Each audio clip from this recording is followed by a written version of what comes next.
ജ്ഞാനത്തിന്റെ പുസ്തകം 6-ാം അധ്യായത്തിന്റെ 10-ാം വാക്യം പ്രകാരമായി ഓർമ്മിപ്പിക്കുന്നു.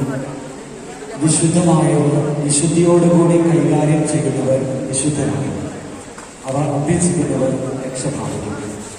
സഹകരണരെ 380 മകരം പെരുന്നാളിന്റെ നട തുറക്കൽ ദിവസമായ ഇന്നേ ദിവസം ദൈവത്തിന്റെ പരിശുദ്ധമായിട്ടുള്ള ബലി, വിശുദ്ധമായിട്ടുള്ള ഈ അത്താഴയിൽ നമുക്ക് വേണ്ടിയിട്ട് അർപ്പിക്കുന്നത് സീറോ മലങ്കര കമറ്റാണ്.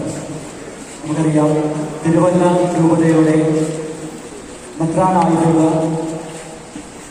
തോമസ് മാർ കൂർലോസ് പിതാവാണ് ഇന്നേ ദിവസം നമുക്ക് വേണ്ടിയിട്ട് ബലിയർപ്പിച്ച് പ്രാർത്ഥിക്കുന്നത്. കത്തോലിക്ക സഭയുടെ ഏറ്റവും വലിയ സൗന്ദര്യം എന്ന് പറയുന്നത് 24 സുയിലും ചർച്ചുകളാണ് കത്തോലിക്ക സഭയുടെ ഏക സമൂഹമായിട്ട് മാറിയിരിക്കുന്നത്. 23 കിഴക്കൻ സഭകളും